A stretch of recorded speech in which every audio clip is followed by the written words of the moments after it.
This year we decided to focus on bridging the gap between citizens and the governments they elect to represent them, and the inequality gap, which is rising in pretty much every part of the world and leading people to feel economically precarious.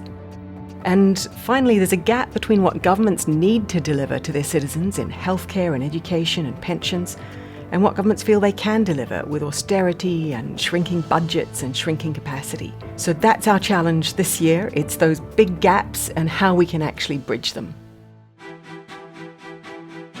We began the conference looking at the economic gap and looking indeed at the future of capitalism itself. It was great to hear different perspectives on where is capitalism going and how do we bridge the economic gaps that are emerging. I think what we have seen in the last few weeks is that very large corporations recognise that in some cases they can't wait for government because it will simply take too long, it's too political, and we won't get the outcome that I think the world so desperately needs. The first panel I was on this morning, we were speaking around capitalism. The question was broadly, is capitalism broken? And I strongly asserted that it's not. Having said that, it's quite troubled, whether it's an overly focused effort on short-term results in capitalism, whether it's that the benefits of capitalism aren't being equally enough shared. There are obviously some very big considerations we need to spend time debating. I just want to be sure that we don't necessarily throw the baby out with the bathwater and dismiss capitalism as an approach when it's more about how we apply it rather than whether we should apply it at all. The political divide, the rebellion of people, voting for Brexit, voting for Trump, voting for Duterte, has really surprised the political establishment all around the world.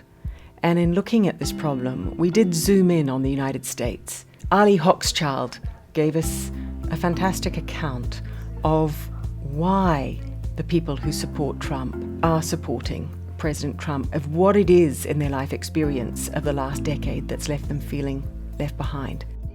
What is a deep story? A deep story is life as it feels true to you.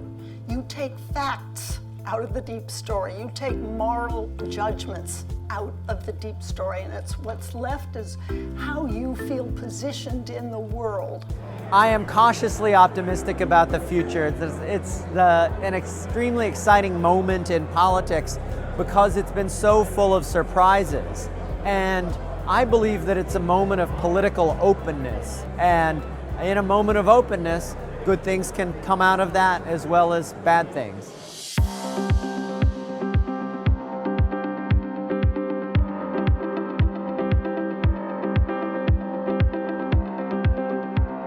On bridging the delivery gap, we had a really interesting range of voices.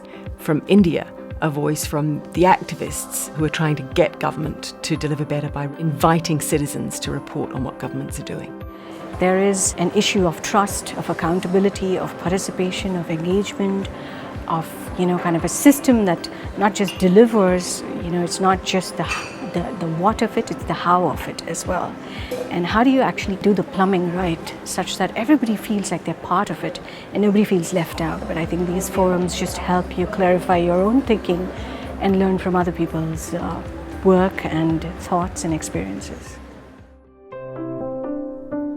It was really inspiring to hear Thuli Madonsela, the public protector from South Africa, the woman who has taken forward the investigations into corruption at the very highest levels of the South African government, and who has just quietly and steadfastly held her ground and held up the rule of law in that country.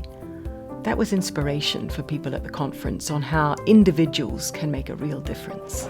To make sure that the innovation pays as much dividends as it was intended to, we need to also place emphasis on who we appoint into leadership positions and ensure that we have leaders that are ethical, purposeful, impactful, and committed to service. One of the delights for me is that when I gathered 12 of the speakers together, not a single one had ever met each other before or heard each other's perspective before. That for me is the special takeaway from the Challenges of Government conference. This conference underscored a lot of problems, but I come out of it very optimistic about the future. It's really interesting to me that in every one of the countries that's in political crisis, one of the results is that more and more of the smartest, most dedicated people in those countries are saying they want to go into politics. That gives me optimism for the future. All the examples of innovations that work, sometimes small, but very significant and impactful, that we've heard about during the conference, give me optimism that there are ways to solve these problems. And the serious attention to the problems of capitalism tell us that human ingenuity and human dedication can solve these problems. And if the heads of the world's largest capitalist enterprises are saying, we need to rethink, I think we're on track.